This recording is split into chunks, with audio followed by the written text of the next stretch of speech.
First time I summon a beast, an absurdly rare, epic rank, Holy Angel. I put it up for sale, right there at the summoning ceremony for 10 million. The crowd thinks I am a total sucker.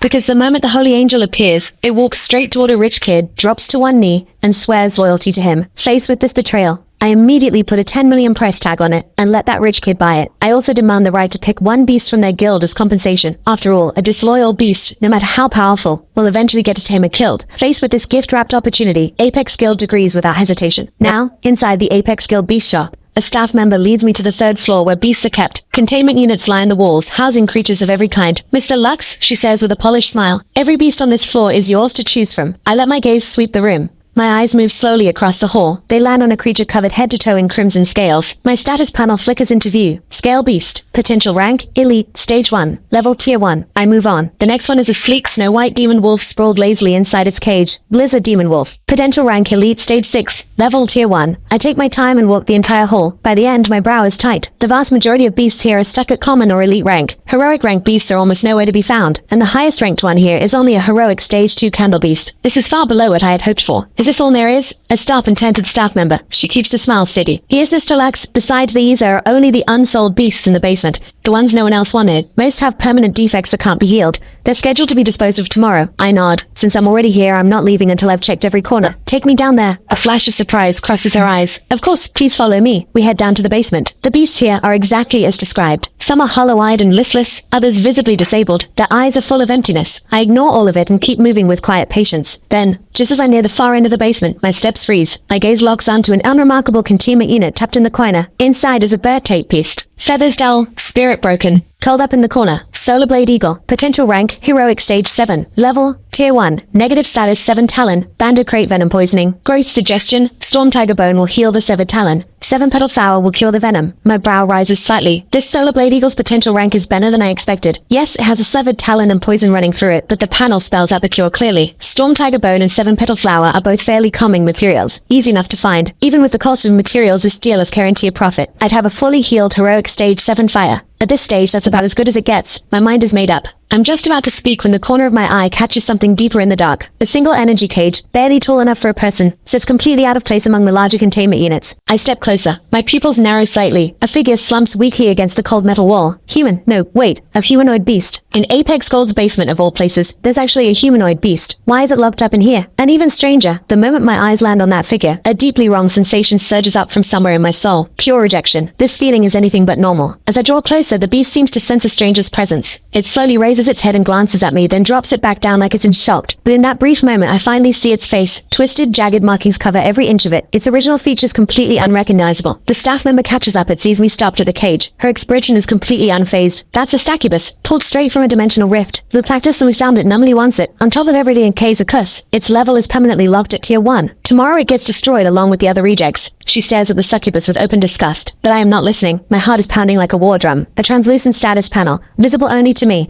blazes into existence before my eyes. Lilith, fallen succubus, bond status available. Potential rank, common, sealed by curse. True rank epic stage 9. Currently under curse seal. Level, tier 1. Abyss stone can break the curse so he'll evict this beast's potential rank. The moment I read epic stage 9, my breath stops. So she's been cursed. Beauty that even gods would envy. Sealed away. This beast called Lilith has a true potential rank that reaches stage 19. One step away from legendary. This is the highest potential rank I've ever seen on any beast. That angel who betrayed me isn't even worthy of carrying Lilith's shoes. And the skill panel, absolutely stacked. 3 skills from the very start. More importantly, the beast panel shows exactly how to break the curse, and even maps out the path to keep pushing her potential rank higher. This means, if I buy this succubus and gather those materials, I can walk away with something close to a legendary rank powerhouse. The thought alone makes my breath come faster. She is exactly what I've been searching for, my partner. I turn to the staff member and say, I want this succubus. I'll take her now. Inside the cage, Lilith's frail body gives a sudden jolt. Is he talking about me? She snaps her head up and stares at the calm, handsome face before her, eyes wide with disbelief. Since the day she was born, the world has felt like nothing but endless malice closing in from every direction. She has gone numb. She stopped daring to hope that anyone would ever accept her. But now, this stranger, this young man, is pointing straight at her. He is willing to form a beast bond with her. The staff member's polished smile starts to crack. She wonders if she heard wrong. Mr. Lux, are you sure you want her? My answer comes without a second's pause. Absolutely. Get us a private room to form the bond. Now. Wow, the shock in her eyes deepens, but her professionalism kicks in. She doesn't ask another question. Right this way. She turns and leads us forward. Lilith follows, her body stiff and mechanical. The moment she is led out of the cage, her world falls into chaos. It isn't until they enter a quiet private room, and the staff member removes her restraints, that she finally snaps back to reality. She stares blankly at the young man standing before her. I have carried a curse since the day I was born. I cannot even raise my own level. Lilith forces herself to speak, her voice thick with struggle and fear. You have chosen me, but I cannot fight for you. I cannot bring you glory. Her voice catches me off guard. I never expected a beast with such a ruined face to have a voice like that. Soft, haunting, impossible to ignore. I never had to break your curse. Will you form a bond with me? Break the curse. Lilith's heart hunches like an invisible hand has seized it. From the moment you made your choice, my life has already been yours. Lilith's voice is barely above a whisper, but it carries absolute resolve. I say nothing more. A faint light gathers at my fingertip. I press it gently to Lilith's forehead. Like pulses, an ancient bond circle rises beneath both of them. Equal bond, formed. I immediately turn and call the staff member waiting outside. I need to purchase some materials. 1 feather of eternal night, 5 fangs of the inferno, and 2 opus stones. The staff member's face goes even more pale than when I chose Lilith. All 3 items are extraordinarily rare and expensive, especially the abyss stones. They're among the rarest high-grade materials in existence. Mr. Lux, the combined value of these. Before he can finish, I slide my omni-terminal card across to him. 30 million should cover it. He stares at the balance displayed on the card, frozen. That's more than enough, Mr. Lux. Please give us a moment. I'll have everything ready immediately. His tone shifts, more respectful than it has ever been. Soon 3 items radiating dark energy had carefully brought into the private room. It's just the tallness now. Me and Lilith. Do what I say, step brave Zoe feather. My voice is calm and steady. It gives Lilith a surge of quiet confidence. She holds my gaze and nods deeply, then reaches out with trembling hands toward the feather of eternal night. The instant it touches her fingertips, it dissolves into a stream of black light and sinks into her body. Next come the fangs of the inferno, then the 2 abyss stones. The instant Lilith's hand closes around the final stone, everything changes. A violent energy shockwave erupts outward from Lilith at its center. The force slams me backwards step by step until my back hits the cold wall. I lock my eyes on the center of the room. Purple black threads pour out of Lilith's body, wild, endless. They weave together, layer over layer, until they form a massive dark cocoon that swallows her whole. The entire room fills with cold, suffocating dark energy. I stare at the cocoon. Saying I'm not nervous would be a lie, but according to the panel, this process should not only break Lilith's curse, but also restore her potential rank to its peak and push it even further. This is the biggest gamble I've ever made. If it works, I'll have a beast with limitless potential. Time drags on. Then suddenly, the violet energy flooding the room snaps back, crushing violently into the cocoon. A sharp crack rings out, and blinding golden light bursts through every crack in the cocoon. It shatters the darkness of the room in an instant. A second of sharp breath. Golden. Legendary rank. As the cracks multiply, blinding gold blazes from every seam,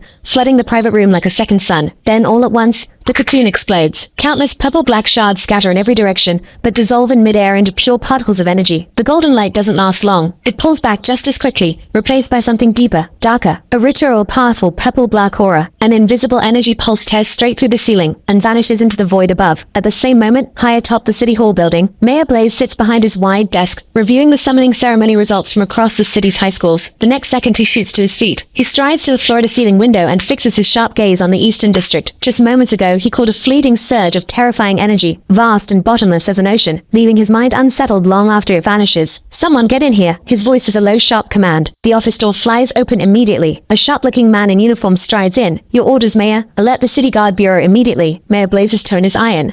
Keep a close eye on the Eastern District. Investigate any and all anomalies, especially any signs of a dimensional rift opening. The subordinate obeys at once and exits in quick strides. The office falls silent, just Mayor Blaze alone. His expression is dark enough to storm. An energy reaction of this magnitude has only 3 possible causes. First, a new, unknown dimensional rift has appeared nearby. Second, a sovereign rank entity has descended. Third, a legendary rank beast has been born. A sovereign rank warrior is a figure watched and revered across the entire nation. Every single one of them is tracked and monitored. In the 10 years since Blaze was posted to Linyuan, he has never seen a legendary rank beast. A mid-sized city like Linyuan, even an epic rank beast is a once-in-a-lifetime event. As for legendary rank, Blaze cannot make sense of it. He turns back to the unfinished report on his desk. Back in the private room, the last trace of the energy wave finally fades away. A strange, heavy silence falls. My eyes stay locked on the center of the room. My heartbeat fills the silence like thunder. The light fades. A figure stands quietly before me. Even with everything I have lived through, my composure shatters completely. 2 words flash instantly through my mind. Breathtaking. Every brutal thorn scar that once covered Lilith's body has vanished without a trace. In their place, skin is smooth and luminous as white jade. She wears a form-fitting purple-black gown that traces every stunning curve of her figure. Her jet-black hair falls like a waterfall down her back. 2 slender horns rise from either side of her head, marking her as a demon. That face, otherworldly, almost too beautiful to be real, is framed by a pair of cat-like eyes gazing quietly at me. Every shift of her gaze carries an effortless, natural allure. Behind her, a pair of enormous, magnificent purple-black butterfly wings fan slowly open and closed. Each beat scatters a fine shimmer of glowing scales into the air, hauntingly ethereal. Compared to the broken, disfigured creature from before, this is a completely different being. But what truly makes my pulse surge is this. After the transformation, Lilith's status panel has changed beyond recognition. Lilith, Witch of the Night, potential rank, legendary, stage 1, level tier 1. Growth suggestion, consuming Pearl of Eternal Night, Infernal Springwater, and Nightmare Crystal can elevate this beast's potential rank further. I stare at those blazing words, legendary stage 1, and slowly exhale, nearly 30 million on the line, and I walk away with a legendary rank beast. Absolute jackpot. While I'm still staring at the panel in a daze, Lilith moves. She drifts silently to stand right in front of me. A faint, almost ghostly fragrance reaches me. Those breathtaking eyes hold my gaze with an intensity that seems to want to burn my image into the very depths of her soul. Then, she raises one slender finger, pale as jade, and presses it gently to her own forehead. A thread of eerie purple-red energy appears between her fingers. Before I can understand what she's doing, Lilith presses it gently to my forehead. In an instant, a sensation rises through me. One-sided, undeniable, absolute, total control. With a single thought, I can decide Lilith's life or death. My heart seizes. I snap my eyes to the panel. In the status bar, the equal bond I formed with Lilith has silently become a slave bond. A shock hits me like a wave. I have no idea why she did this. Lilith doesn't explain right away. She steps forward and lets herself fall into my arms. A voice, warm, soft, trembling just slightly, whispers at my ear. Master, from the moment you chose me in that cold, dark basement, nothing else in this world matters anymore. You pulled me out of endless darkness and despair. My life, everything I am, is a gift you gave me. Lilith rests her cheek softly against my shoulder. Her voice carries a deep, quiet peace. So please, accept all of it. I go completely still. My heart slams like it's been struck by something massive. A warmth I can't put into words rises from somewhere deep inside me. I think back to the angel who betrayed me in front of everyone. I think of her inborn arrogance, the cold indifference she showed when she walked away, like it was the most natural thing in the world. So not every beast in this world is like that. So this is what real loyalty feels like. This burning, this pure and absolute devotion. What Lilith has done moves me in a way nothing ever has. A sincerity and trust I have never felt before. This absolute faith, heavy and real, stirs something in me I can't hold back. I slowly raise my hand and rest it gently on Lilith's back. She feels it. She holds me a little tighter. Master, from this day forward I will cut through every thorn in your path. I will clear every obstacle before you. I look down at the stunning face in my arms, and a smile, completely genuine, pulls at the corner of my mouth. Welcome, Lilith, my first partner. When I walk out of the upper floor with Lilith, the entire hall goes quiet. Every pair of eyes, staff and customers alike, are pulled to Lilith without even trying. Their faces fill with awe and shock. Oh my, who is she? Is that his beast? She's unreal. The staff member who had first attended to me stands nearby, now completely frozen. She stares at the breathtaking figure walking behind me, her mind completely blank. That was the hideous broken succubus from the basement? How is that possible? But the truth is right in front of her. She has no choice but to believe it. At this point, all she can manage is a smile stiffer than a funeral mask. She hurries over anyway. Mr. Lux, your paperwork has been completed. You're free to leave whenever you'd like. I nod. I don't bother with the stares. I walk straight out of the guild with Lilith at my side. Only after I disappear through the doors does the staff member snap back to reality. She rushes to her terminal and dials Chairman Song as fast as her hands will allow. Chairman, something has happened. On the other side of the city, at the Song family estate, Victor Song listens to the staff member's report. His brow furrows slightly. You're saying the succubus has recovered her appearance? Without a doubt. I saw it with my own eyes. She's even more beautiful than the angel you brought back. A flicker of surprise crosses Victor Song's eyes. Then his furrowed brow slowly relaxes. So she recovered her looks. So what? Common potential rank. A level that can never grow. All looks, no bites, still just trash. He ends the call and glances at the angel currently absorbing materials to grow stronger. He shares this as a joke, and Zane listens with a sneer. Wait, that broke nobody passed on all the elite and heroic beasts in our guild and picked a reject? Typical backwater nobody. He smirks. Good thing you came to me. Wasting an epic rank beast on that loser would have been a shame. Next to him, the angel, now named Frost by Zane, the holy angel now called Frost, hears the whole exchange and speaks in her usual, cold, detached tone. Anyone who lets looks cloud their judgment will never become truly powerful. She tilts her chin up slightly, her icy blue eyes carrying deep contempt for her former tamer. So the human called Lux is exactly the kind of shallow fool who gets taken in by a succubus. Good thing she never formed a bond with him. Following a master like that would only taint the sacred glory of being an angel. Victor Song watches his son in the angel and gives a satisfied nod. Now that is the kind of vision and composure my son should have. Then his tone shifts, turning serious. The National Beast exam is 1 week away. This is your your chance to make a name for yourself. For the next few days, take Frost into the novice realm and grind hard. Get her level up before the exam. You have an epic rank, beast. The top spot on the novice realm leaderboard is yours. Zane smiles, confident and cruel. Don't worry, I'll show everyone who the top talent in Lin Yuan really is. By the time one person and one beast leave the guild, the sky is bleeding into dusk. I walk home with Lilith beside me. My home sits in an old residential block. Small but kept clean. Just a little empty. 3 years ago, my parents died on a mission to explore a dimensional rift. They left me and my sister Ren to take care of each other. Now Ren is studying far away in the capital, and this house has only me. I push the door open. That familiar emptiness washes over me. Sit wherever you like. This is your home now. Lilith doesn't move. She stands quietly in the entryway, eyes drifting across the simple furnishings, finally settling on my back. Home. The word feels foreign to her. From being born in darkness to being locked in a cage, she has never known what it means to belong somewhere. Until this young man appeared. After a simple dinner, my Omni terminal suddenly lights up. The name Ren pulses on the screen. I answer. A bright holographic projection shimmers to life in the middle of the living room. Hey, how did it go? The summoning ceremony is done. What potential rank is your first beast? Show me, come on. On the other end, Ren is even more excited than I am, firing off questions like rapid shots. I smile and turn slightly, angling the camera toward Lilith, who sits composed on the sofa. The moment Ren sees Lilith, her eyes go wide. A humanoid beast? Lux, your luck is absolutely insane. She's stunning. Lilith hears the compliment and responds with only a polite, composed nod, a quiet acknowledgement. Her eyes return to me almost immediately. Ren doesn't mind at all. She's just genuinely happy for her brother. This is great. With a humanoid beast on your side, you've got a real shot at the exam. Then her tone turns serious. Oh, the Novice Realm opens tomorrow. Don't miss it. The Novice Realm is a training ground set up jointly by the City Guard and the military. The Abyss creatures inside cap out at Tier 9. It's the best place for new beast tamers to level up fast. I listen quietly, my mind already turning. This world's level system runs 9 tiers. Having just formed my first beast bond, I'm not even close to Tier 1 yet. A complete beginner. So pushing myself to grow as fast as possible is the only thing that matters right now. Right, the Novice Realm only opens 3 days a year. A high leaderboard rank will also boost your exam score. But while you're out there killing creatures and stacking points, stay safe, you hear me? I look at the worry in her projected eyes and nod firmly. I know all of this. Don't worry, Ren. I've got it handled. We chat for a few more minutes before ending the call. The next morning, I arrive with Lilith at the entrance to the Novice Realm on the outskirts of the city. A massive spatial portal looms ahead. The area is already packed. Thousands of students who have just completed their first beast bonds crowd the space. Most of the newcomers are sticking close together in groups, hoping to improve their survival odds and efficiency inside the realm. The moment I appear with Lilith, we become the center of every eye in the crowd. Lilith's deep, elegant purple-black gown, paired with a face that could stop the world cold, pulls the attention of nearly every guy in the area. Invitations flood toward me all at once. Big shot, team up with us. We've got a heroic rank support beast. I don't even glance their way. I never planned to team up with anyone. Just as I'm about to step into line and enter the realm, a voice dripping with mockery cuts through from the back of the crowd. Well, isn't it that guy? What's his name again? Zane strides toward me through a cluster of followers, Frost walking at his side. The angel's wings are pristine and radiant, her expression full of cold arrogance. The glance she casts at me carries open contempt. Zane's gaze lingers on Lilith for a moment, a flash of awe and envy crossing his face, before being swallowed whole by sneering mockery. Don't be fooled by her, people. Zane raises his voice, throwing his words out to the crowd with exaggerated flair. Sure, that beast beside him is pretty to look at, but she's nothing more than a reject our Apex guild was about to destroy. Common potential rank, level permanently locked, all looks, no bite, a complete decoration. The words land like a grenade. The crowd erupts. The same people who were eagerly inviting me to their teams just moments ago now look at me completely differently. Shiny on the outside, hollow on the inside. People immediately begin to distance themselves from me. Watching the crowd's reaction, Zane's grin grows more satisfied by the second. He steps right up to me and gives Frost's wing a showy pat. See this? This is the beast a real talent deserves.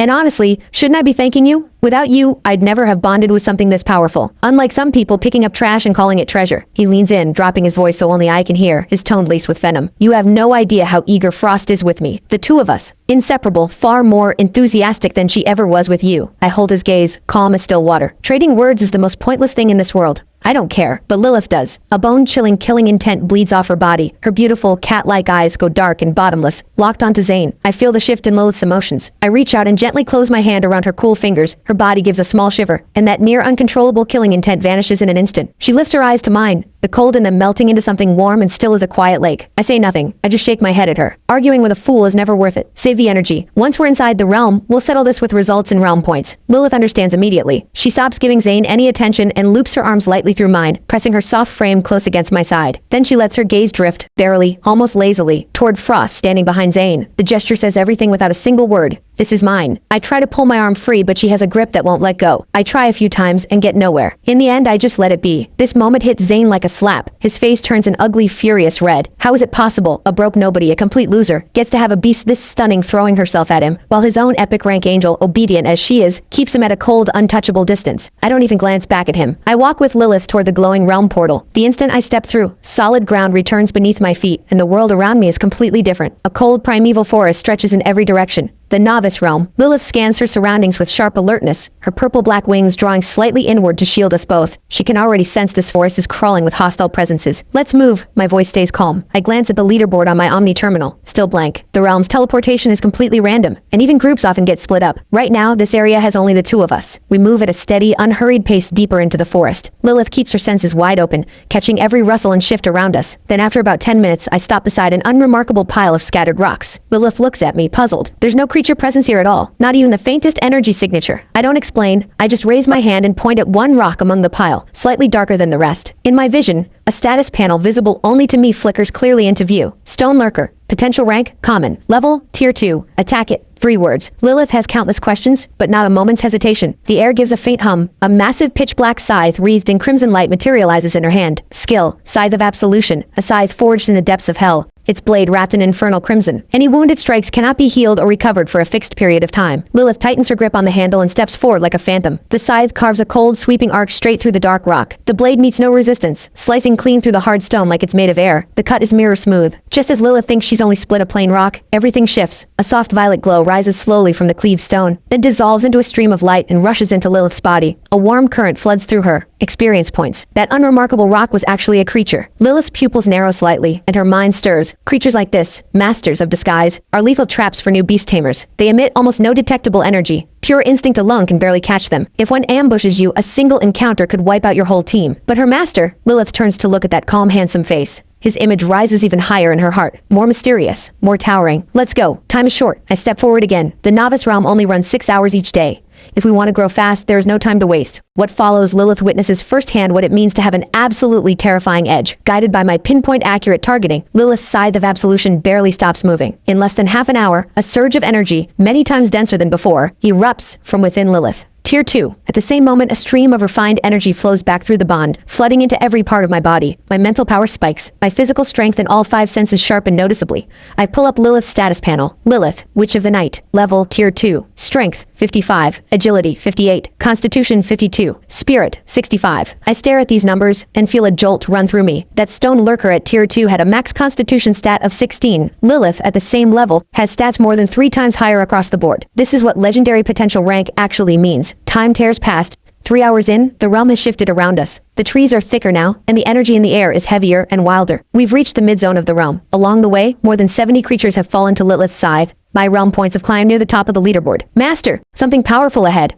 Lilith stops suddenly, her expression turning sharp. I've already spotted it through the panel. Not far ahead, in a stretch of murky swampland, lurks a shadow colossus serpent. Potential rank, elite, stage 9. Level, tier 7. A tier 7 elite creature. The highest level creature we've faced since entering the realm. Something like this is practically unbeatable for new beast tamers at this stage. Can you handle it? I look at Lilith. Not a trace of fear shows on Lilith's stunning face. Instead, she lets the tip of her tongue brush lightly across her deep red lips. Clearing the path for you, Master, is my honor. The words barely leave her mouth before she vanishes. In the next instant, she reappears at the edge of the swamp, dozens of meters away. In the murk below, a serpent as wide as a barrel, covered in dark green scales, wrenches its massive head upward. Its crimson slit-like eyes fix on Lilith, its jaws open wide. A jet of dark green venom blasts out like a high-pressure stream, sizzling the air wherever it passes. Lilith moves like a ghost, sidestepping the blast with effortless ease. She sweeps one slender hand, and several thorn vines crackling with eerie purple light shoot out from the void behind her like a net from the sky, coiling tight around the shadow colossus serpent's massive body. The thorns drive deep into the serpent's flesh. Skill. Thorns of agony. Any unit bound or pierced by the thorns suffers continuous bleeding and poison effects. The serpent lets out an agonized shriek, thrashing and twisting violently, but it cannot break free even slightly. Lilith's figure appears above the serpent's head. No one saw her move. She raises the scythe of absolution high, eyes cold as death, and the pitch-black blade comes down with the force of something that cuts through all things. A massive serpent head launches into the air. It tumbles twice in midair and crashes into the swamp with a heavy splash. The enormous headless body convulses for a moment, then goes completely still. A dense orb of energy surges out of the serpent's corpse and pours entirely into Lilith. The aura radiating from Lilith climbs sharply, powerful waves of energy rippling outward in all directions. Tier 6. At the same moment, an even purer stream of feedback energy flows into my body through the bond. I can feel it clearly, my mental power and physical strength stepping up another level. I check the realm points on my terminal. 25,000 points. First place on the leaderboard. But this is nowhere near enough. Points are just a bonus to me. Grinding and leveling up, that's what actually matters. Deeper. I don't pause for even a second, moving with Lilith further into the realm. Elsewhere, deep in the realm's vast open plains, Zane crouches behind a cluster of jagged rocks, eyes gleaming as he stares at a large cave nearby. Inside, a creature the size of a small hill, covered in dark red mane, lies sound asleep. Blood Rage Lion. Potential rank Elite, Stage 9. Level Tier 7. And behind the lion, deep inside the cave, several unusual plants glow with a faint red light, swaying in the cave's breath. Blood blooms. 3 of them. Zane's breathing quickens. His eyes flood with greed. Blood blooms. A rare material that massively boosts the strength stat of any beast below Tier 9. Priceless on any market. Frost. Go in there and grab those flowers. Zane hisses the order. The angel's ice-blue eyes flicker with hesitation. She can sense the raw power coiled inside that lion. If it wakes, the consequences would be unthinkable. Go. Now. What are you afraid of? Seeing her hesitate, Zane's face twists with impatience and cruelty. You're an epic rank angel. You're scared of an elite rank animal? Don't forget who saved you from that loser and gave you a real chance. You dare disobey my order? Frost's wings tremble slightly. In the end, she submits. She pulls in all her holy light and slips into the cave like a white shadow, completely silent. Zane waits outside, heart hammering. Seconds later, Frost reappears. All 3 blood blooms are in her hands. Zane's face erupts with wild joy, but just as he moves to slip away quietly, everything explodes. A deafening roar tears across the entire plain. The Blood Rage Lion is awake. Its beast eyes lock onto Zane and Frost. Murderous rage rolls off it like a physical wave. Its treasure has been stolen, and it is furious. Get me out of here. Run. Zane is out of his mind with terror. He screams at Frost over and over. She grabs him by the shoulders immediately, beats her wings with everything she has, and the 2 of them streak away like a bolt of white light. The Blood Rage Lion roars, kicking up clouds of dust and charges after them without stopping. Faster, it's gaining on us. Zane feels the hot, bloody wind closing in behind him. The color drains from his face. He screams in a frenzy. Frost is already at her absolute limit, but she's carrying dead weight, and her speed takes an unavoidable hit. As the lion closes the gap behind them, something vicious and unhinged flares in Zane's eyes. Right at this life or death moment, Frost's cool voice reaches his ear. There's a human squad about a kilometer ahead. Zane blinks, then a burst of pure malice ignites behind his eyes. Perfect. Frost, lead that thing over there. Let them deal with it for us. Push hard. Finish off this pangolin, and we can break into the top 100. In the squad, a girl with a high ponytail and sharp, clean features directs the battle with calm authority. She is Rain, my class president. Her team moves with solid coordination, closing in on a Tier 5 creature. Victory is close. Then, without any warning, a heavy stench of blood floods the air. Immediately after, the ground begins to shake violently. What is happening? Is that an earthquake? The squad's faces go pale. They all stop attacking. A violent unease surges through Rain. She snaps her head toward the source of the tremor and sees a streak of white light hurtling toward them at terrifying speed. Behind it, a massive dark red lion charges forward with overwhelming savage force. Run! Rain's pupils shrink to pinpoints. She screams, but it is already too late. The white streak passes directly over their heads and instantly accelerates away. The Blood Rage Lion dumps every ounce of its fury onto the squad, blocking its path. Defend! Now! Rain screams in desperation. Her beast, an ice-type Tier 3 black armor tortoise, throws itself to the front and raises a massive ice shield. But against a Tier 7 elite creature, it means nothing. The Blood Rage Lion swings one lazy paw. The solid ice shield shatters like glass. The tortoise lets out a pained cry and its huge body is sent flying, deep cracks splitting across its shell. Rain cries out in anguish. The other squad members unleash their beasts, skills blazing in every color, but all of it landing on the Blood Rage Lion doesn't even register as a tickle. One squad member fails to dodge in time and gets clipped, sent flying like a broken kite, instantly knocked unconscious. Despair swallows the squad whole. Rain stares at the lion as it closes in, her whole body gone cold, her legs barely holding her up. Is this it?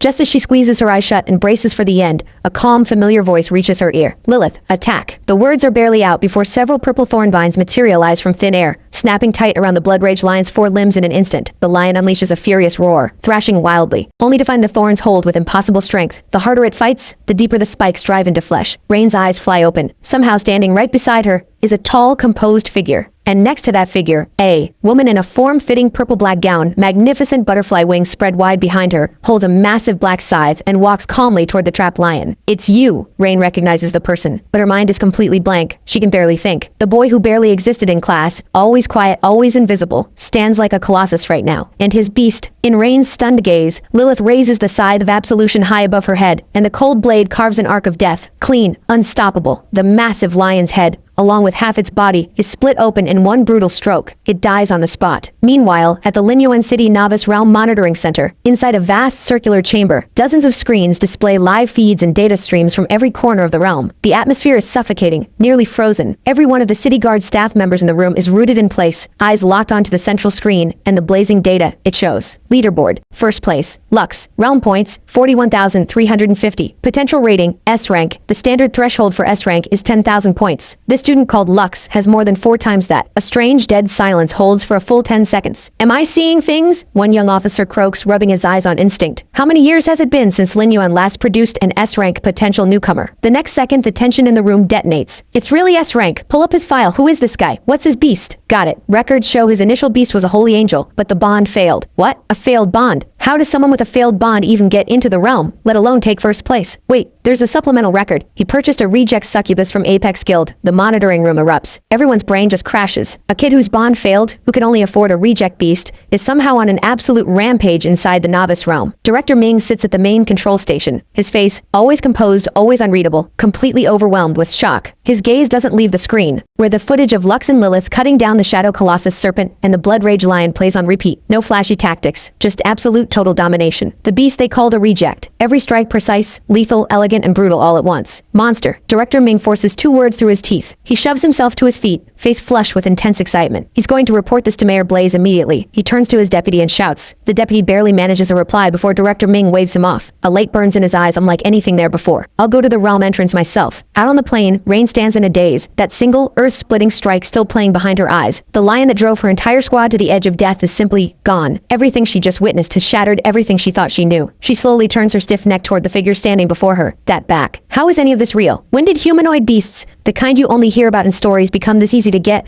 and this ridiculously powerful? The squad members around her look like they've been turned to stone, every face carved with disbelief. The only sound of the whole scene is the wind. Why are you spacing out? My voice, carrying a trace of amusement, breaks the silence. Rain snaps out of it, finally pulled back from the shock, and her cheeks flush instantly. Flustered, she manages, "Thank you. You saved us." Her voice is full of genuine gratitude. "Thank you, Lux. You literally saved our lives. You're a legend." The rest of the squad comes back to life all at once, everyone talking over each other to express their thanks. I wave it off. None of this matters to me. My eyes settle on Rain. "How did you end up pulling something that big?" At the question, Rain's expression ignites. "We have no idea," she says, voice tight with fury. "We were in the middle of taking down a pangolin, and then that lion just charged at us out of nowhere. I saw a figure in the sky, deliberately herding the lion straight toward us. Once we were tied up, that person just took off. Disgusting. Looked like an angel." A squad member beside her adds. Rain's words catch hard in her throat. She seems to realize something. She looks up at me carefully. "Everyone at school knows. Zane's beast is the holy angel that was taken from you." My expression doesn't waver, but anyone who knows me well might catch that brief flash of cold passing through my eyes. Zane, to save himself, didn't hesitate for even a second before redirecting dangers straight at innocent classmates. Absolutely beneath contempt. I don't continue down that road. Instead, I glance over at the squad members tending to the wounded. "You're not in great shape. This is the deep zone. Fall back to the outer area first." Brain nods. She knows. In their current condition, staying in the deep zone is asking to die. "We'll go now." She looks at me. "What about you two?" I smile. I glance at the countdown on my terminal. "Still plenty of time. We're going to push in a little further." Rain's mouth opens slightly. She seems to want to say something. "Then be careful." I nod, and that is goodbye. Without another pause, I move with Lilith toward the deepest parts of the realm. Less than 2 hours remain before today's realm closes. We cannot afford to slow down. Rain watches until the last trace of that figure disappears from sight. Only then does she pull her gaze away. Something complicated and nameless rises in her chest. When did the boy who was invisible, nobody's radar never noticed, grow into someone she has to look up to? High atop Lin Yuan City Hall, in the mayor's office, the mood is heavy. Mayor Blaze stands at the window, hands clasped behind his back, gazing toward the Eastern District. "Still nothing?" His voice is low, carrying quiet exhaustion. Behind him, City Guard Commissioner Thorne shakes his head gravely. "Mayor, after that energy surge appeared last night, we swept the entire Eastern District immediately. No new dimensional rifts were found, no record of any high-ranking combatant entering the region." Confusion fills Commissioner Thorne's voice as well. That energy was vast and deep, but it vanished in an instant, almost like an illusion. But as a heaven-rank warrior, Mayor Blaze could not have sensed it wrong. He says nothing. His sharp eyes flicker with quiet thought. The unknown is always the most unsettling. He turns back around and settles back into his chair. "Leave it for now. Keep the alert active. How's the realm going? Any promising talent showing up this year?" At the mention of this, Commissioner Thorne relaxes slightly, but there's a trace of disappointment in his brow. So far, the top performer is the song Family Kid, Zane's song, just over 6,000 points. Beast is an epic rank holy angel. Potential rating has hit A rank, in any other year that would have been considered the absolute best. But Mayor Blaze only lets out a barely audible sigh. Lin Yuan has gone too long without a true genius. 3 years ago we finally produced an S-rank, potential student, and the Capital University snatched him up like a prize. That was one of the few truly shining achievements of his time here, and after that, nothing. A city's future depends on its youth.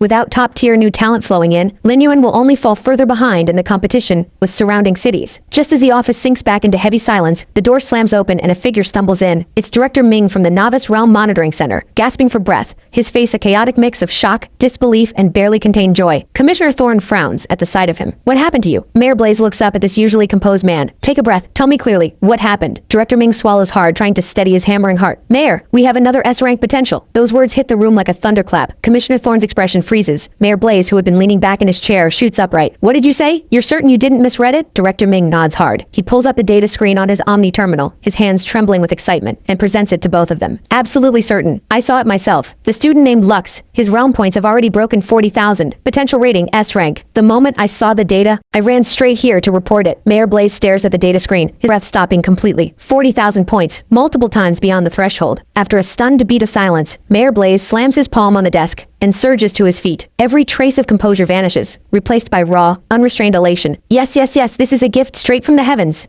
An F-rank genius means far more to Linyuan City than any A-rank ever could. This is no small matter. It is the hope of Linyuan City's future. Beside him, Commissioner Thorne snaps out of his shock, a wide smile spreading across his face. Congratulations, Mayor. It is your strong leadership that allows our city to produce such talent one after another. Mayor Blaze waves him off. He has no patience for flattery right now. To the surveillance center, his eyes burn with fierce intensity. I want to see for myself what kind of genius this Lux really is. At that very moment, Lilith and I are deep inside a dark ravine. Ahead of me, more than 20 pairs of pale green eyes flicker to life in the dim ravine. A pack of spineback wolves, each one the size of a full-grown bull, with bone spikes along their backs as sharp as blades, savage and terrifying. Their strength ranges from star level 3 to 5, and at the very front of the pack stands the largest of them all, nearly twice the size of the others, the spineback wolf king. Its cold, ruthless eyes lock onto me and Lilith. Mortal rank, star level 7. This is a carefully planned ambush.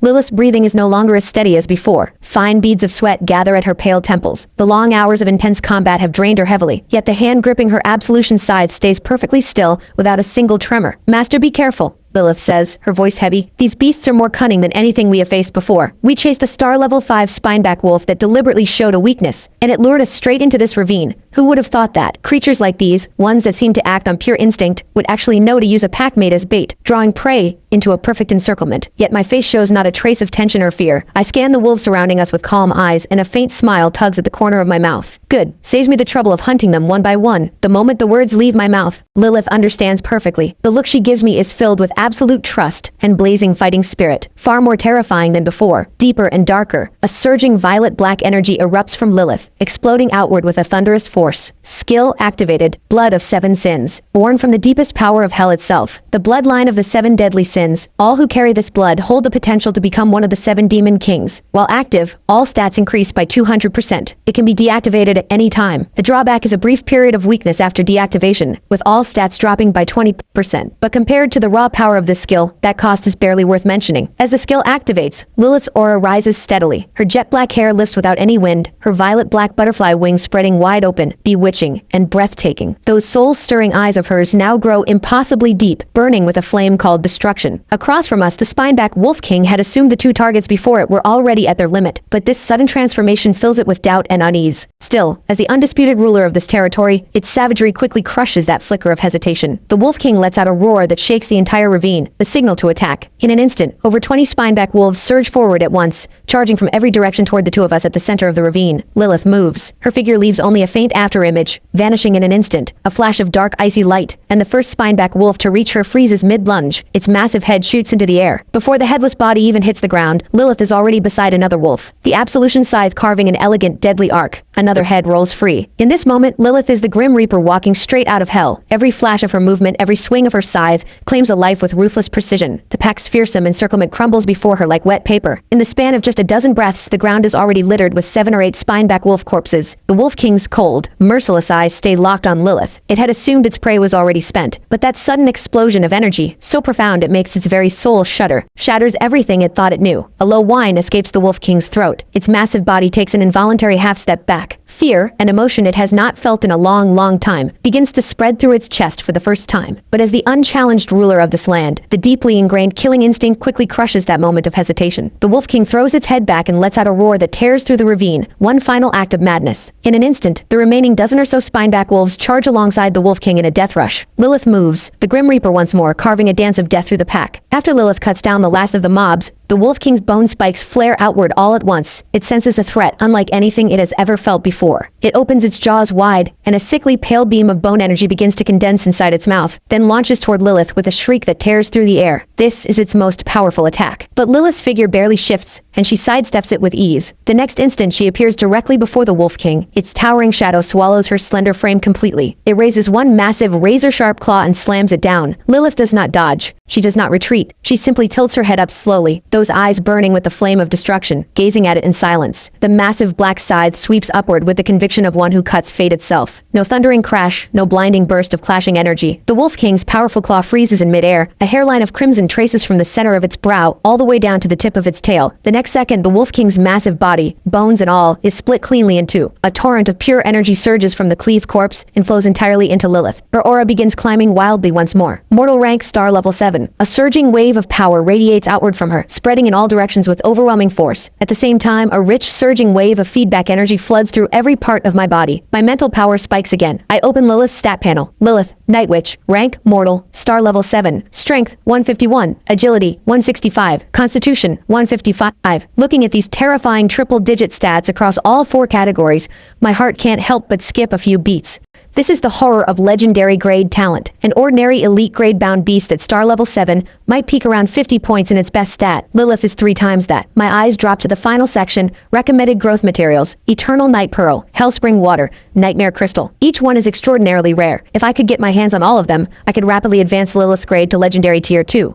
And if I kept pushing her forward step by step from there, all the way to mythic grade, what a terrifying sight that would be. I push down the excitement rising in my chest and immediately open my Omni Terminal. I connect to the network and start browsing the material catalogs of every major trade guild in Linyuan City. I search every single material listed on the panel. Every single one not found. My brow furrows slightly. It seems these materials are far too rare. At least in a mid-sized city like Linyuan, they are simply impossible to find. A wave of disappointment washes over me, but I quickly pull myself together. Thinking about all that is still far too premature. What matters right now is passing the Beastmaster entrance exam and getting into a top-tier Beastmaster Academy. Only by reaching a higher platform can I gain access to a wider world. And only then will I have any chance of obtaining materials like these. The countdown now shows less than 10 minutes remaining. Lilith, it's time to go, I call out softly. The violet-black energy around Lilith slowly retracts as she deactivates Blood of 7 Sins. A wave of intense weakness hits her immediately. Her body instinctively leans into me, and I wrap my arm around her without hesitation. I turn with Lilith toward the exit of the ravine. A familiar sensation of the world spinning hits, and then solid ground returns beneath my feet. Blinding sunlight and the noise of the city instantly replace the cold stillness of the realm. We are back. Central Plaza, Linyuan City. The plaza is already packed with newly awakened Beastmasters, gathered in clusters, comparing what they found inside. The moment Lilith and I appear, every pair of eyes in the plaza drifts toward us, drawn in without thinking. It is simply because Lilith's beauty and presence are far beyond what words can capture. She rests quietly on my arm, her stunning face carrying the lazy, battle-worn ease of someone who has just survived a fierce fight, which only adds to her breathtaking allure. Just then, a city guard officer in uniform strides quickly toward us. He snaps to attention and salutes. "Excuse me, are you Lux?" I give a small nod. The officer's face breaks into a smile. "Lux, congratulations. In this year's beginner realm, you have achieved an S-rank potential rating. Mayor Blaze of Linyuan City would like to speak with you in person." S-rank, the mayor. Those two things together send a visible shock through everyone nearby who had been eavesdropping. Disbelief is written all over their faces. I blink for a moment, caught off guard, but I recover quickly. It seems the stir I caused inside the realm was even bigger than I thought. I have no reason to refuse. I give a calm nod. "Please lead the way." With Lilith at my side, I follow the officer toward the tower at the edge of the plaza. The building belongs to the City Guard Bureau. Its gray-white exterior carries a quiet, formal weight. The officer leads me to a conference room on the second floor. I push open the door and step inside. The room is simply furnished. A long rectangular conference table, a few chairs, nothing else. Yet the two people seated at the head of the table give the entire room a heavy, commanding presence. One of them I recognize from the city news, the highest authority in Linyuan City, Mayor Blaze. The other is a middle-aged man in a deep blue City Guard Bureau uniform, stars gleaming on his epaulets, eyes sharp as a blade. Commissioner Thorne of the City Guard Bureau. The moment Lilith and I step through the door, both sets of eyes snap toward us. At the sight of Lilith, even these two powerful figures, the mayor and the commissioner, cannot hide the flash of surprise in their eyes, but they quickly regain their composure, and their attention shifts back to me. full of scrutiny and curiosity. "Have a seat," Mayor Blaze says first, his voice calm and easy, carrying the natural authority of someone long accustomed to power. I don't stand on ceremony. I pull out a chair and sit. Lilith stands quietly behind me, her expression unreadable. "I am Mayor Blaze of Linyuan City. This is Commissioner Thorne of the Linyuan City Guard Bureau." Commissioner Thorne gives me a slight nod in greeting. Lux, a true young hero. Mayor Blaze's gaze moves between me and Lilith. "Linyuan City has not seen a talent like yours in many, many years." His voice carries undisguised admiration. The mayor flatters me. I just got lucky. I rub the back of my nose with a small laugh. Mayor Blaze's smile only deepens. Not arrogant, not reckless. Steady and composed. His impression of this young man rises another notch. "I remember that 3 years ago, Linyuan City also produced an S-rank genius. Someone named Ren. What is your relationship with her?" Mayor Blaze sets down his teacup and lets out a hearty laugh. "Two exceptional talents from the same family, sister and brother, both born for greatness. You two are a true credit to Linyuan City." Commissioner Thorne smiles and picks up where he left off. "I remember it clearly. Ren's very first bound beast was an epic grade 9-tailed fox. At that year's entrance exam, she practically crushed every peer in Linyuan City. And now 3 years later, here you are. After the round of mutual praise, Mayor Blaze steers the conversation back on track. His expression turns serious. "Lux, the reason we asked you here today comes down to one thing. Your score has broken Linyuan City's beginner realm record for the past 10 years. As per the rules, the city will be rewarding you handsomely." My face lights up the moment I hear the word reward. Mayor Blaze catches every bit of it, so the boy isn't entirely indifferent after all. "The reward is 10 million Alliance credits deposited directly into your account." Mayor Blaze announces the staggering number. 10 million. Enough to instantly lift any ordinary family into a completely different class. Yet I barely react, just a slight shift of my brow. Then I speak. "Mayor Blaze, could this reward be exchanged for materials of equivalent value?" Mayor Blaze raises an eyebrow, a flicker of appreciation crossing his eyes. "What materials do you need?" My heart jumps. I immediately name all 3 materials listed on Lilith's panel. At that, the expression on Mayor Blaze's face becomes a strange mix of surprise and something harder to name. A silence settles over the conference room. My own chest tightens with that silence. "Lux, do you have any idea what those 3 materials actually mean?" Mayor Blaze's voice drops low. "Every single one of those materials is a strategic grade resource used to develop the most elite bound beasts in existence. Not just here in Linyuan City, even across the entire Yanhuang Federation, they are considered extraordinarily rare. Priceless. They essentially never appear on the open market." My heart sinks halfway through listening. Mayor Blaze watches the disappointment spread openly across my face. Then, without warning, his tone shifts. "However,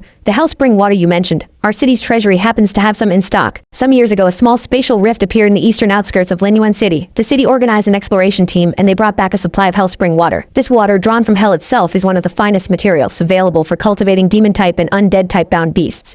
And precisely because of that, its value is enormous. Market estimates put each unit at over 20 million Alliance credits." Mayor Blaze pauses and looks at me directly. "Your 10 million reward wouldn't cover even one." My heart lurches like a roller coaster, soaring one moment, crashing the next. But Mayor Blaze's next words offer a sudden glimpse of hope. "That said, there is a way for you to earn one for free." My heart slams hard against my ribs. The words burst out before I can stop them. "What kind of opportunity?" A satisfied smile finally crosses Mayor Blaze's face, the look of someone whose plan has just fallen perfectly into place. "Last year, a brand new dungeon appeared in the Blackstone Range to the southwest of Linyuan City." My mind immediately pulls up everything I know about dungeons. Realms are resource-rich zones that can be explored repeatedly. A dungeon is what comes before a realm. It features a powerful final boss, and only the first team to defeat that boss claims the richest completion rewards. Once the boss falls, the dungeon gradually transforms into a realm for future explorers. Is there something special about this particular dungeon? I press in immediately. Mayor Blaze gives a slow nod, his expression turning grave. "This dungeon has a rank restriction. Only mortal rank domain masters and their bound beasts may enter. If anything above mortal rank attempts to force its way in, it will immediately cause the entire dungeon space to collapse. And according to intel from the team that entered last year, the final boss is a mortal rank, star level 9, psionic type creature." I instantly grasp the problem. Psionic type bound beasts are already extraordinarily rare to begin with, and Linyuan City is only a mid-sized city. Finding a domain master at mortal rank who can match a star level 9 psionic creature is genuinely difficult. So this dungeon has simply been sitting there, untouched, ever since. Commissioner Thorne adds, "It's a meal sitting right there on the table, and we can't take a single bite." Frustrating doesn't begin to cover it. Mayor Blaze can't help but laugh at that. Then he fixes me with an intense gaze. "Lux, there is simply no one better suited for this than you. Once this dungeon is cleared, Linyuan City gains an entirely new realm. A tremendous benefit for the whole city, and as the one who leads that clearing, the city will not hold back on your reward. That unit of Hellspring water, given to you as compensation, I don't think anyone will object." Meanwhile, at the realm exit on Central Plaza, a tall, upright figure strides out through the crowd, flanked by admirers. It is Zane. He has changed into designer casual clothes, a self-assured and arrogant smile on his face. Beside him, the radiant and ethereal radiant angel Aurora follows quietly, a goddess untouched by the mortal world, drawing every eye on the plaza in an instant. Is that the epic grade radiant angel? She's stunning. Those eagle eager to curry favor with the Song family swarm around them immediately, faces plastered with flattering smiles. Young Master Zane is definitely taking first place this time, with the radiant angel by his side who could possibly compete. Surrounded by the praise pouring into his ears, Zane's smile grows more smug by the second. He reaches out and runs a hand through Aurora's smooth golden hair with easy familiarity. Once I take first place, I'll get you Holy Light Essence on the way back. Help you break through to star level 6. Aurora lowers her gaze slightly, a small, satisfied smile curving her lips. Thank you, Master. Zane's chest swells with pride. He thinks back to a trade he made inside the realm. To guarantee his victory, he traded 3 exceedingly rare Blood Blossom flowers for a full 3,000 bonus points. Added to the 6,000 or so he earned hunting creatures himself, his total has already reached over 9,300 points.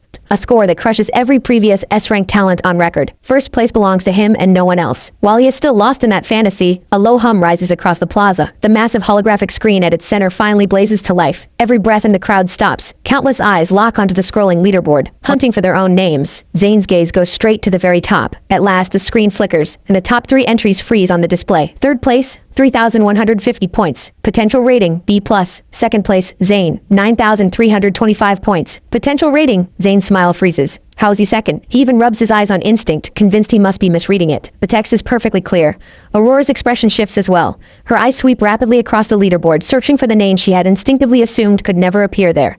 Impossible. Zane's mind goes completely blank. His 9,000 points, the number he was so proud of, looks laughable next to that. How is it possible that someone he had always stepped on, a nobody who bonded with what everyone called a defective reject, earns an S-rank rating? The burning humiliation and raw resentment scorch through his reason. Cheating! The word tears out of Zane's throat in a shriek. He jabs a trembling finger at the name blazing at the top of the screen. It has to be cheating. This is impossible. A city guard officer steps forward. Please watch your words. Every piece of data from this realm has been verified by the surveillance center and the city's official contract system. There are no irregularities whatsoever. The rankings are legitimate and final. The official verification snuffs out Zane's last shred of hope and shatters his pride completely. The looks from the crowd around him shift. Undisguised pity mixed with open mockery. Zane can no longer stand another second here. Let's go! He grabs Aurora's arm and shoves his way through the crowd under a storm of staring eyes. I swear, at the entrance exam's practical assessment, I will grind you beneath my feet. The venomous thought screams through Zane's mind. Aurora stumbles along behind him, dragged by his grip. Her face is pale as paper. A thought surfaces in her mind, one that makes her very soul tremble, and she cannot push it back down. Was the choice she made back then truly the right one? Night falls. Only then do Lilith and I finally leave the tower. In the conference room on the second floor, Mayor Blaze and Commissioner Thorne stand side by side, watching the two of us walk away together.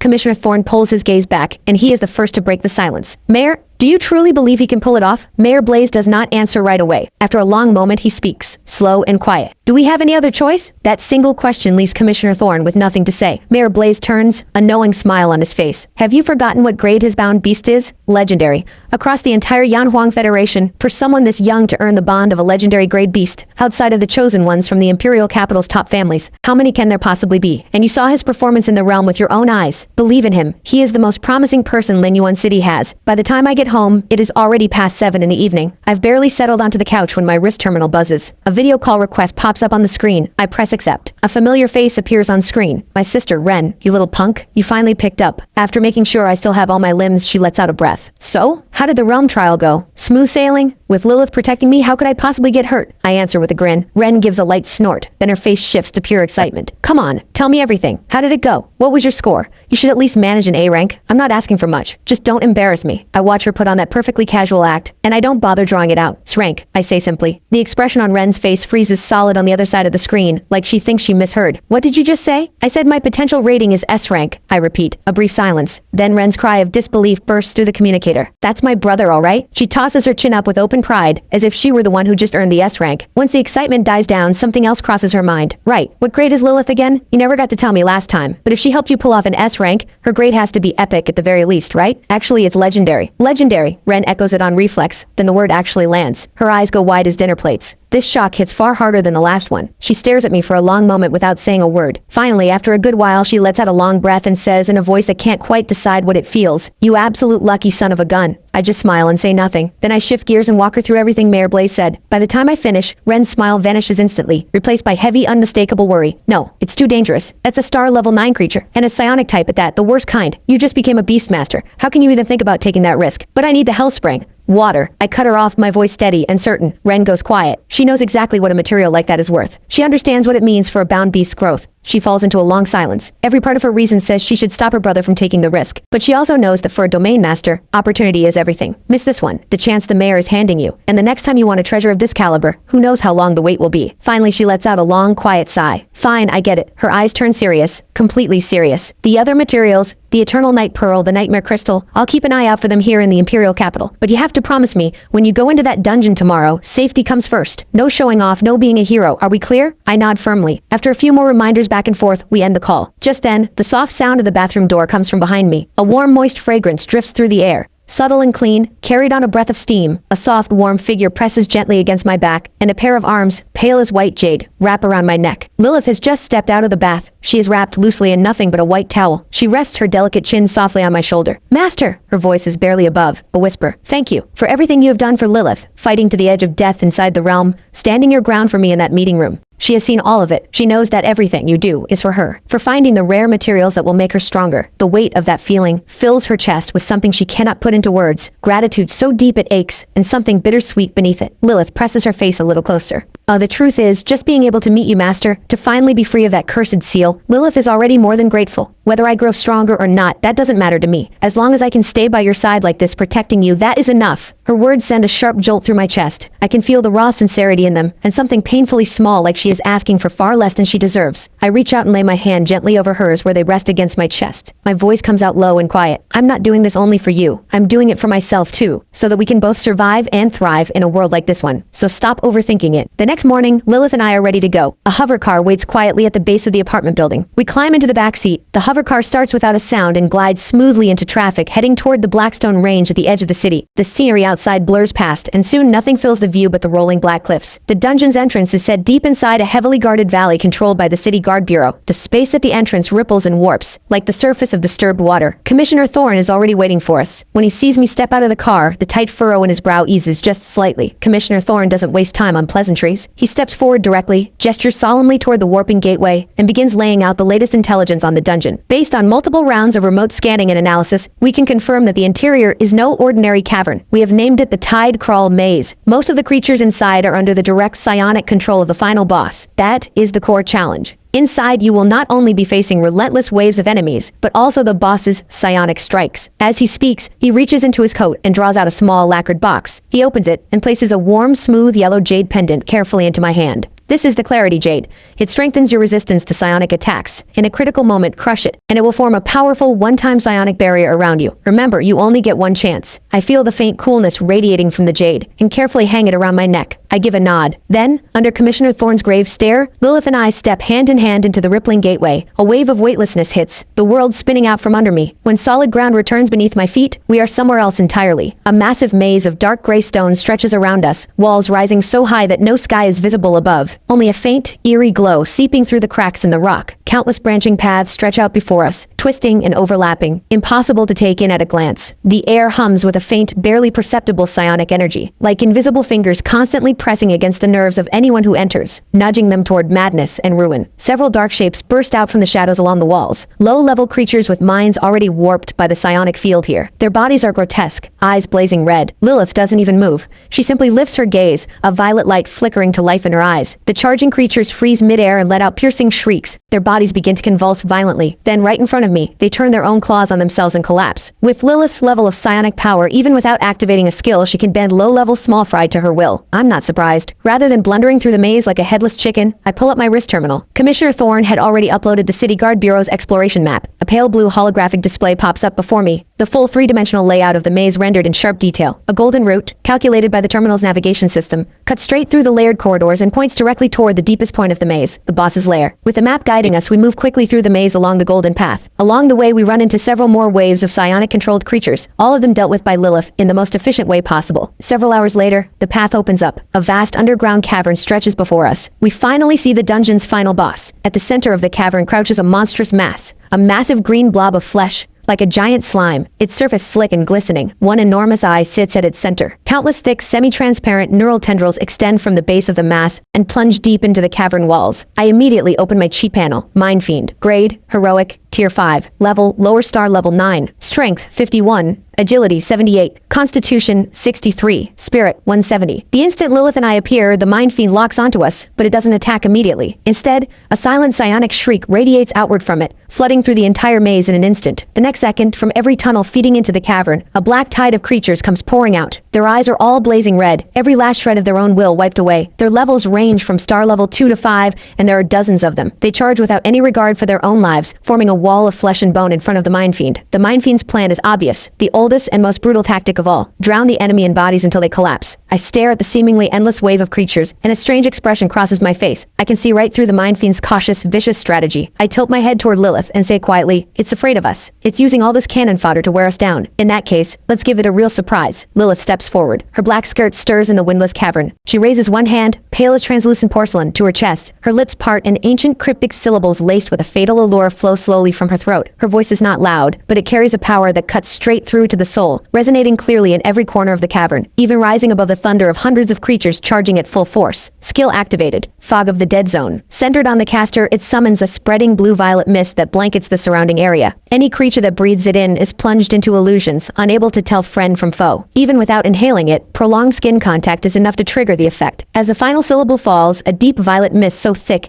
it seems almost solid surges outward from Lilith's body in all directions. The violet mist churns and rolls, alive. Within it, countless alluring silhouettes twist and dance. Countless beautiful faces smile at you. The air fills with a haunting melody that seeps into the soul, burrowing into the ears, effortlessly awakening the most primal, buried hunger for violence and destruction in any living thing. The charging horde slams straight into the violet mist. At the front, a star level 5 stone brute, its red eyes blazing under the Mind Fiend's control. The moment it enters the mist, its expression shifts from enslaved frenzy to completely unhinged savagery. The stone brute unleashes a deafening roar, but this roar is no longer aimed at me and Lilith. It wheels around, its fists encased in solid rock, and slams them down onto the star level 4 Shadow Wolf beside it. The Shadow Wolf doesn't even have time to react. Its skull is crushed to nothing. That is the signal. The slaughter begins. The entire horde loses all control the moment it enters the mist's range. The whole cavern becomes a blood-soaked nightmare of severed limbs in just 10 seconds. At the center of it all, the Mind Fiend's enormous pupil contracts violently. Disbelief, incomprehension, and bone-deep terror flooding through it. The psionic dominance it had always been so proud of dissolves the instant it makes contact with that violet mist, swept away like dust. It can feel every psionic link it has with those creatures being severed, overridden by something more dominant, more advanced, utterly beyond challenge. And it isn't just severed. That small, delicate, beautiful figure is a psionic controller who is countless times more terrifying than itself. Run. That single thought takes over every corner of its mind. A deep, dull thud. The Mind Fiend's bloated, slick body tears itself free from the stone floor. Its semi-transparent neural tendrils are ripped out from the cavern walls one by one,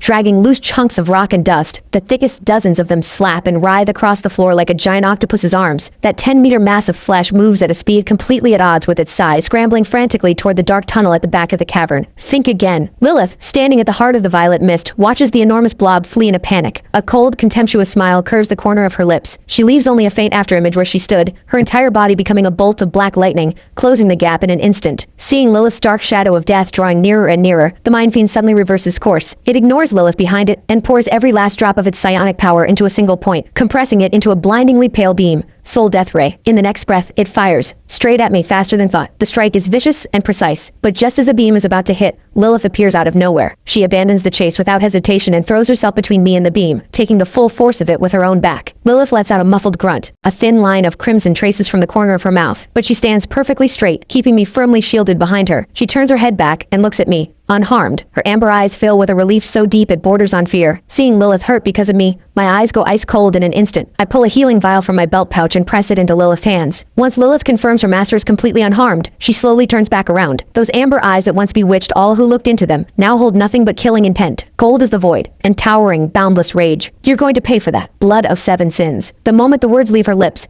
a terrifying aura beyond all description explodes from her body, flooding through the entire cavern. Lilith's presence climbs higher and higher. The pressure radiating from her is several times more overwhelming than anything before. The Mind Fiend shakes with uncontrollable fear, feeling in Lilith's very bloodline an absolute irresistible dominance it cannot begin to defy. Lilith vanishes from where she stood. The next second, a cold whisper laced with poisonous hatred breathes against the back of the Mind Fiend's head. Now feel what true despair is. An indescribable, crushing pressure erupts from her, like an invisible storm sweeping through the entire space in an instant. All stats plus 200. Her strength, agility, constitution, and spirit reach staggering heights in this moment. Lilith moves. She leaves only a faint afterimage. The Mind Fiend cannot even register where the strike came from. Its massive right flank explodes open in a gaping wound, cut down to the bone. Dark, viscous, black-green blood geysers from the wound. But what terrifies the Mind Fiend even more is that the gash left by the scythe shows no signs of healing. Instead, a dark, sinister energy is aggressively eating into the flesh surrounding the wound, stripping away every last bit of its ability to regenerate. A silent psionic shriek, carrying the full weight of agony and hatred, erupts outward. This is the Mind Fiend's most powerful psionic strike, enough to instantly kill any creature of the same tier. It slams full force into Lilith at point-blank range, but Lilith's violet eyes, burning with towering rage, hold nothing but cold indifference. The strike lands, and vanishes without a ripple as though it never existed. With blood of 7 sins active, her psionic power has already surpassed anything the Mind Fiend can comprehend. One hit, nothing. The Mind Fiend sinks into complete despair. Lilith becomes black lightning once more, circling the Mind Fiend's massive body in a merciless, systematic destruction. Every swing of the Absolution scythe carves another bone-deep wound into its flesh. The whole exchange can no longer even be called a fight. Standing outside the battle, I observe the situation with calm eyes, but my brow slowly tightens. Through the invisible bond of our contract, I can feel clearly how rapidly Lilith's energy is draining. The power that Blood of 7 Sins brings is not free. Combined with the wide area skill she used to wipe out the mobs earlier, Lilith's reserves are burning fast. So fast that even I can feel sharp needle-like jabs of pain flickering through my mind. That is the sign of psionic energy being overdrawn through the contract. This has to end now. Just then, the Mind Fiend, already torn apart beyond recognition, seems to grasp that death is certain. Despair ignites one final act of madness. Its remaining eye suddenly blazes with a brutal, blood-red light. A devastating force surges from the core of its ruined body. It pours every last drop of its life force and psionic power into one final strike, an overwhelming psionic shockwave that detonates outward with it at the center. And once again, the target is me. This is its last gamble, mutual destruction. It is convinced that if it can just kill this seemingly fragile domain master, then this terrifying human-shaped beast will be critically wounded, or killed along with him. The psionic shockwave comes far too fast and sudden. Lilith is caught mid-swing with no time to get back to me. For the first time, open panic breaks across her face. Master! But standing directly in the path of the shockwave, my face shows not a single trace of fear. If anything, a cold, mocking smile crosses my lips. I raise my hand slowly, and in the instant before the shockwave reaches me, I crush the warm jade pendant hanging at my chest. A sharp crack rings out. A thick, earthy yellow barrier, solid as a fortress wall, seals completely around me. The psionic shockwave arrives at the same moment, crashes into the barrier and shatters apart, dissolving into countless harmless sparks that fade into nothing. Inside the barrier, I stand completely unharmed. The Mind Fiend's eye fills with the purest despair and disbelief, its consciousness freezing in this exact moment forever. The jet black scythe, wreathed in a crimson glow, finally completes its purpose. It pierces the Mind Fiend's core and extinguishes its very last spark of life. With the Mind Fiend slain, an enormous torrent of light pours into Lilith's body. A violet radiance blazes to life across her entire frame, and I feel my own mental power and physical strength surge in response. Lilith has leveled up again, mortal rank star level 8. With the dungeon's final boss dead, the entire space begins to shake violently. Massive black spatial rifts tear open across the cavern walls and ceiling. Countless rocks shower down like rain. The entire Tidecrawl maze is collapsing. The raging aura around Lilith recedes like a tide, and the drawback of Blood of 7 Sins hits immediately. A crushing wave of exhaustion sweeps through her entire body. She falls backward, and a warm, steady pair of arms catch her without missing a beat. I hold her tightly, her face pale against my chest, and prepare to activate the teleport to get us out of this collapsing death trap. Just then, the corner of my eye catches something in the ash and scattered remains of the Mind Fiend, a soft blue glow, unlike anything else around it, pulsing quietly in the debris. What is that? Something surges in my chest. With Lilith still in my arms, ignoring the massive boulders crashing down around us, I lunge forward in one motion and scoop up what looks like a deep-sea sapphire, a dazzling crystal-clear core. It rests warm and smooth in my palm. Inside it, something like a galaxy of stars slowly churns, radiating a pure and immense soul energy. The instant my fingers close around it, a line of text appears in my mind. Soul Crystal Core. Effect. Massively amplifies the Beastmaster's psionic power. Allows a mortal rank Beastmaster, who meets the psionic threshold, to unlock the Beast Void ahead of schedule. My breathing quickens. The Beast Void, that is a landmark ability normally reserved for Beastmasters who have advanced to Spirit rank. It is the defining power of that tier, the ability to open an independent dimensional space within oneself. Not only can a bound beast rest and recover inside it at a vastly accelerated rate, it also functions as personal storage, with uses beyond counting. For a mortal rank Beastmaster, the value of this tiny crystal core is completely beyond measure. This is an unbelievable windfall that no one could have predicted. Boom! A boulder several meters wide crashes down overhead. There is no time to think. I pull Lilith tighter against me, grip the soul crystal core in my fist with everything I have, and silently call out the teleport command. When I open my eyes again, we are back at the entrance to the Tidecrawl maze. Dozens of rescue personnel in white protective gear swarm around us immediately. Bright scanning beams sweep across our bodies. Portable vital sign monitors emit soft beeping sounds, data scrolling rapidly across their screens. Subject 1. Vital signs stable. Psionic energy severely depleted. No major external injuries. Subject's bound beast. Life core stable, but energy readings significantly weakened. Multiple soft tissue bruising detected throughout the body. No life-threatening conditions. A rescue officer rattles off the report rapid fire. Just then, a tall figure pushes through the crowd and strides toward us. It is Commissioner Thorne, barely able to contain the relief and excitement written all over his face. You made it back safely. I hold Lilith and glance behind me. The dark cave entrance is completely gone. Nothing but smooth rock face left in its place. It's already sealed? My voice comes out rough and dry. Commissioner Thorne nods firmly. According to our readings, this unstable newly formed dungeon has been fully closed. Before long, a brand new stable realm will form here. I want to express on behalf of all of Linyuan City our deepest gratitude for what you and your bound beast have accomplished.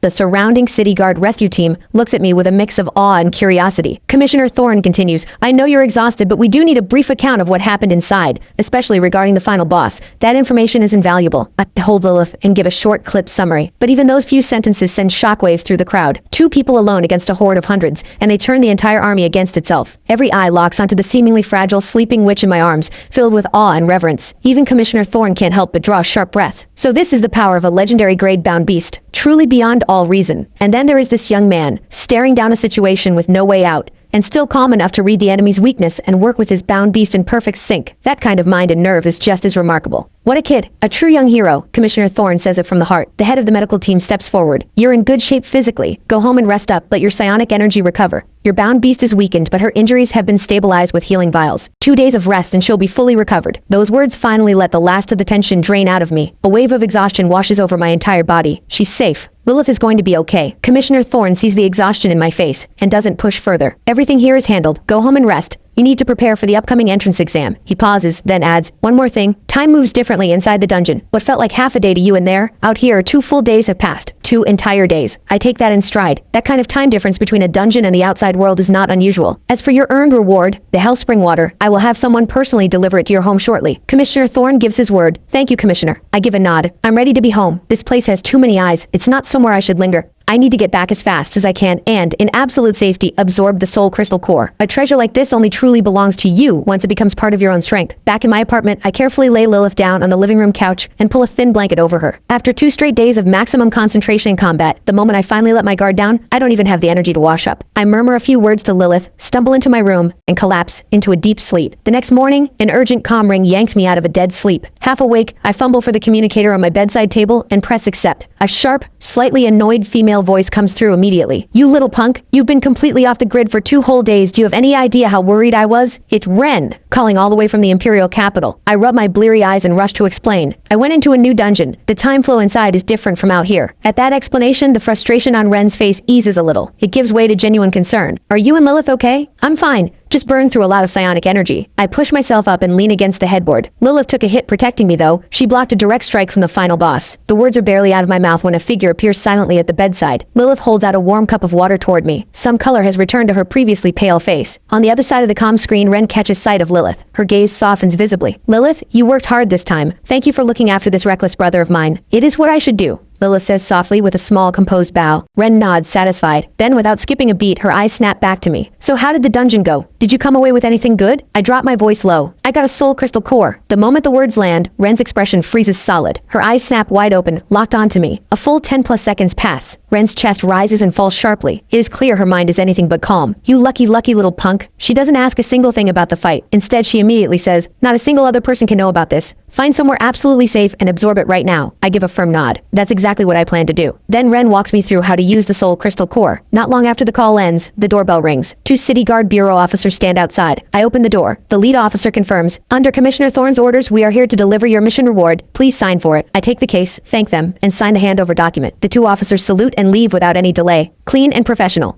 I close the door and open the case. A bone-chilling air rushes out to meet me. Nestled at the center of the case sits a crystal vial, half filled with a liquid as black as ink.